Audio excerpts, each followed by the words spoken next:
প্রিয় বন্ধুরা, তোমরা কেমন আছো? আশা করছি তোমরা ভালোই আছো।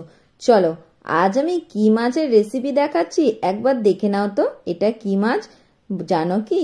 এটা হচ্ছে শুকটি মাছ। কেউ কি শুকটি মাছ খেয়েছো? এই কনকনে ঠান্ডাতে যদি এই রকম শুকটি মাছের এক বাটি ঝাল থাকে তাহলে তো দুপুরের ভাতের থালিটা পুরো একবারে জমে যাবে। চলো, আজ আমি কিভাবে রান্নাটা করছি এই মাছটা, তাহলে পুরো ভিডিওটা ভালো করে দেখো। এই মাছটার নাম আমি ঠিকঠাক জানি না, লম্বা মতনই মাছটা। এবার মাছটাকে একটু তো ছোট করে কেটে নিতে হবে, তাই আমি ছুরির সাহায্যে এইরকম ছোট ছোট করে কেটে নিয়েছি। তোমরা যদি কেউ জেনে থাকো এই মাছটার নাম কি, অবশ্যই একটা কমেন্ট বক্সে কমেন্ট করবে। দেখো, মাছগুলো কাটা হয়ে গেছে। এরপর আমি একটা বাটির মধ্যে একটু গরম জল করে নিয়েছি।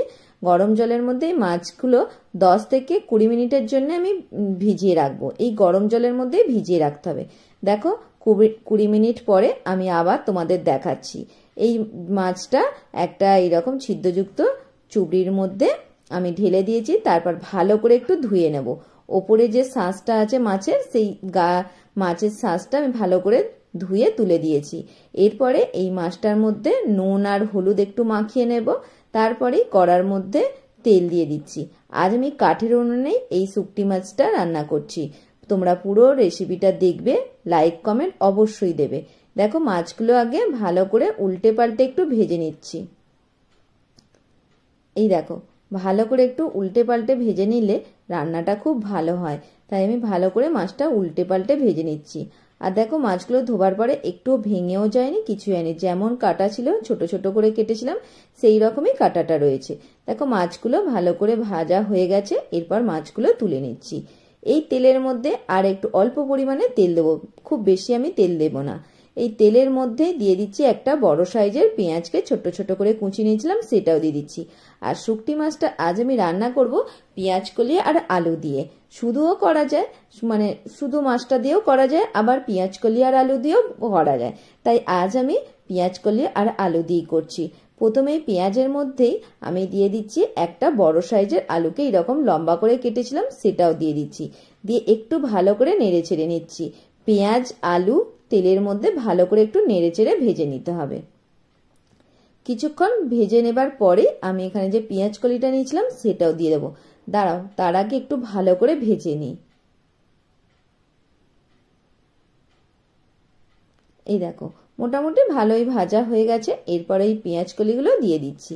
দিয়ে আবার ভালো করে একটু নেড়ে চেড়ে ভেজে নিচ্ছি। পেঁয়াজ কলিটা আমি শেষেই দিয়েছি, কারণ বেশি ভাজলে পেঁয়াজ কলিটা নরম হয়ে যেতে পারে, তাই আমি একটু আলুটা ভেজে নেবার পরেই দিয়েছি। দেখো, পেঁয়াজ কলি আলু পেঁয়াজ ভালো করে ভাজার পরে একটা মিডিয়াম সাইজের টমেটোকে ছোট ছোট করে কুচি করে দিয়ে দিচ্ছি। দিয়ে আবার একটু নেড়ে চেড়ে নিচ্ছি। আর এখানে আদা রসুন বাটা আমি একসঙ্গে বেটে নিয়েছি, এই আদা রসুন বাটাটাও দিয়ে দেবো। তার আগে একটু ভালো করে তো ভেজে নিতে হবে, তাই আমি একটু ভালো করে ভেজে নিচ্ছি। নিয়ে আর আদা রসুন বাটা এখানে 2 চামচের মতন দিয়ে দিচ্ছি। দিয়ে লঙ্কার গুঁড়ো, হলুদের গুঁড়ো, নুন স্বাদ মতন দিয়ে দিচ্ছি। আর ঝালটা একটু বেশি করে দিলে না এই রান্নাটা খেতে খুব ভালো লাগে, তাই ঝালের পরিমাণটা একটু বেশি করে দিচ্ছি। তবে হ্যাঁ, বাচ্চারা যদি কেউ খেতে চায় তখন একটু ঝালটা কম দিতে পারো তোমরা।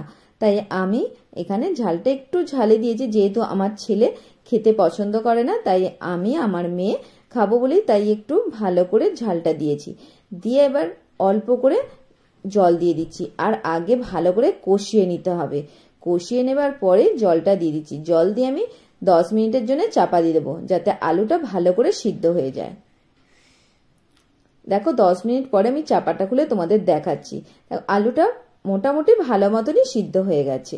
দেখো, আলুটা একটা কেটেও তোমাদের দেখাচ্ছি। এরপরে যে মাছগুলো যে আমি ভেজে রেখেছিলাম সেই ভাজা মাছগুলো দিয়ে দেবো।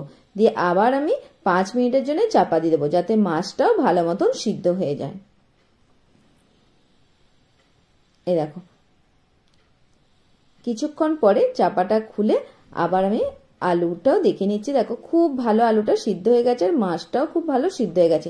মাছটা দেখো একটুও ভেঙে যায়নি, আমি খুন্তিতে করে তোমাদের দেখাচ্ছি। দেখো কি সুন্দর কালারটা এসেছে বলো তো।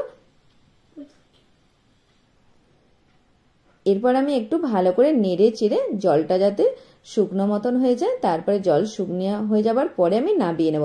আর নাবানোর আগে অবশ্যই তোমরা একটু ধনেপাতা কুচি দিও, তাহলে খেতে খুব ভালো লাগবে। এই কনকনে ঠান্ডায় যদি এইরকম শুকটি মাছ দিয়ে ভাত খাও, খেতে খুবই ভালো লাগবে। কে কে শুকটি মাছ খেতে ভালোবাসো অবশ্যই কমেন্ট বক্সে কমেন্ট করতে পারো। যদি তোমাদের ভালো লাগে লাইক শেয়ার করবে। চলো এবার আমি থালার মধ্যে ঢেলে নিচ্ছি। কি কেমন লাগলো আজকের এই রেসিপিটা? চলো আবার আমি পরের কোনো রেসিপিতে তোমাদের সঙ্গে দেখা হবে।